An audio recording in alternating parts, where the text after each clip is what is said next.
దానియేలు గ్రంథము 5వ అధ్యాయము. రాజగు బెల్షాజరు తన అధిపతులలో 1000 మందికి గొప్ప విందు చేయించి ఆ 1000 మందితో కలుసుకొని ద్రాక్షారసము త్రాగుచుండెను.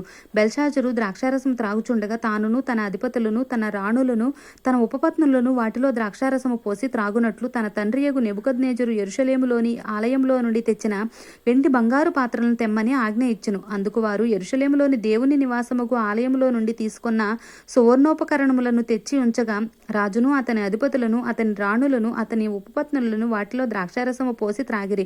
వారు బంగారు, వెండి, ఇత్తడి, ఇనుము, కర్ర, రాయి అను వాటితో చేసిన దేవతలను స్తుతించుచు ద్రాక్షారసము తాగుచుండగా ఆ గడియలోనే మానవ హస్తపు వేళ్లు కనబడి దీపం దగ్గర రాజు యొక్క నగరు గోడ పూత మీద ఏదో ఒక వ్రాత వ్రాయుచున్న అట్లుండెను. రాజు ఆ హస్తము వ్రాయుట చూడగా అతని ముఖము వికారమాయెను. అతడు మనసునందు కలవరపడగా అతని నడుము కీళ్లు నందలి అతని మోకాళ్లు గడగడా వణుకుచూ కొట్టుకొనుచుండెను. రాజు గారడీ విద్య గల వారిని కల్దీయులను జ్యోతిష్కులను పిలువనంపుడని ఆతురముగా ఆజ్ఞ ఇచ్చి బబులోనులోని జ్ఞానులు రాగానే ఇట్లనెను, ఈ వ్రాతను చదివి దీని భావమును నాకు తెలియజెప్పుడు వాడెవడో వాడు ఊదారంగు వస్త్రమును కట్టుకొని తన మెడను సువర్ణమయమైన కంఠభూషణము ధరింపబడిన వాడై రాజ్యములో 3వ అధిపతిగా ఏలును. రాజు నియమించిన జ్ఞానులందరూ అతని సముఖమునకు వచ్చిరి. కాని ఆ వ్రాత చదువుట అయినను దాని భావం తెలియచెప్పుట అయినను వారి వల్ల కాకపోయెను.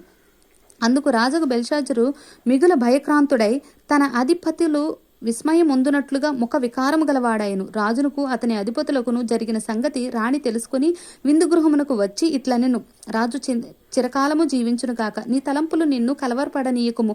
నీ మనసు నిబ్బరముగా ఉండనిమ్ము. నీ రాజ్యంలో ఒక మనుష్యుడున్నాడు. అతడు పరిశుద్ధ దేవతల ఆత్మ గలవాడు. నీ తండ్రి కాలంలో అతడు దైవజ్ఞానము వంటి జ్ఞానము, బుద్ధియు, తెలివియు గలవాడై ఉండుట నీ తండ్రి కనుగొనెను. కనుక నీ తండ్రి అయిన రాజు నెబుకద్నెజరు శకునగాండ్రను, గారడి విద్య గలవారిని, కల్దీయులను, జ్యోతిష్కులను పై అధిపతిగా అతను నియమించును. ఈ దానియేలు శ్రేష్టమైన బుద్ధి గలవాడై కలలు తెలియచేయుటకును, మర్మములను బయలుపరచుటకును, కఠినమైన ప్రశ్నల ఉత్తరమియుటకును జ్ఞానమును తెలివిగలవాడుగా కనబడెను. కనుక ఆ రాజు అతనికి బెల్షాజరు అను పేరు పెట్టెను. ఈ దానియేలును పిలువనంపుము, అతడు దీని భావమును నీకు తెలియజెప్పును. వారు దానియేలును పిలువనంపించిరి. అతడు రాగా రాజు ఇట్లనెను, రాజగు నా తండ్రి యూదయలో నుండి ఇక్కడికి తీసుకుని వచ్చిన చెర సంబంధమగు యూదాలలో నుండు దానియేలు నీవే కదా. దేవతల ఆత్మయు, వివేకమును, బుద్ధియు, విశేష జ్ఞానమును నీ యందున్నవని నిన్ను గూర్చి వింటిని. ఈ వ్రాత చదివి దాని భావమును తెలియచెప్పవలనని జ్ఞానులను, గారడీ విద్య గల వారిని పిలిపించితిని. కానీ వారు ఈ సంగతి యొక్క భావమును తెలుపలేకపోయిరి.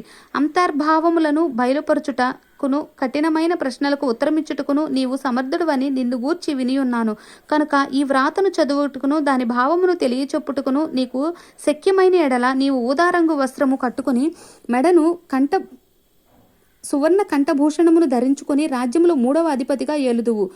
అందుకు దానియేలు ఇట్లనెను, నీ దానములు నీ యొద్ద ఉంచుకొనుము, నీ బహుమానములు మరి ఎవరికైనా ఇమ్ము. అయితే నేను ఈ వ్రాతను చదివి దాని భావమును రాజునకు తెలియచెప్పెదను. రాజా చిత్తగించుము. మహోన్నతుడగు దేవుడు మహర్దశను, రాజ్యమును, ప్రభావమును, ఘనతను నీ తండ్రియగు నెబుకద్నెజరుకు ఇచ్చెను. దేవుడు అతనికి మహర్దశ ఇచ్చినందున తానెవరిని చంపగోరెను వారిని చంపెను, ఎవరిని రక్షింపగోరినో వారిని రక్షించును, ఎవరిని హెచ్చింపగోరినో వారిని హెచ్చించును, ఎవరిని పడవేయగోరినో వారిని పడవేసును. కాబట్టి సకల రాష్ట్రములు, జనులను, ఆయా భాషలు మాట్లాడువారును అతనికి భయపడుచు అతని ఎదుట వణుకుచూ ఉండిరి. అయితే అతడు మనసును అతిశయించి బలాత్కారము చేయుటకు అతని హృదయమును కఠినము చేసుకొనగా దేవుడు అతని ప్రభుత్వము అతని యొద్ద నుండి తీసివేసి అతని ఘనతను పోగొట్టెను. అప్పుడు అతడు మానవుల యొద్ద నుండి తరమబడి పశువుల వంటి మనసు గలవాడాయెను. మహోన్నతుడగు దేవుడు మానవుల రాజ్యముల్లో ఏలుచు ఎవరిని స్థాపింపగోరినో వారిని స్థాపించుచు అతడు తెలుసుకొని వరకు అతడు అడవి గాడిదల మధ్య నివసించుచు పశువుల వలె గడ్డి మేయుచు ఆకాశపు మంచు చేత తడిపిన శరీరము గలవాడాయెను. బెల్షాజరు అతని కుమారుడు వగు నీవు ఈ సంగతి అంతయు ఎరిగియుండియు నీ మనసును అణుచుకొనక పరలోకమందున్న ప్రభువు మీద నిన్ను నీవే హెచ్చించుకొంటివి. ఎట్లనగా నీవును నీ అధిపతులను నీ రాణులను నీ ఉపపత్నులను దేవుని ఆలయ సంబంధముగు ఉపకరణములలో ద్రాక్షారసము పోసి త్రాగవలనని వాటిని తెచ్చియించుకొని వాటితో త్రాగుచు చూడనైనను, విననైనను, గ్రహింపనైనను చేతకాని వెండి, బంగారు, ఇత్తడి, ఇనుము, కర్ర, రాయి అను వాటితో చేయబడిన దేవతలను స్తుతించితివి. కానీ నీ ప్రాణమునకు నీ సకల మార్గములను నీ దేవుడు వశమున ఉన్న ఆయనను నీవు గనపరచలేదు. కావున ఆయన ఎదుట నుండి ఈ అరచేయి వచ్చి ఈ వ్రాతను వ్రాసిన శాసనమేదనగా మేనే టేకేల్ ఉపార్సిస్.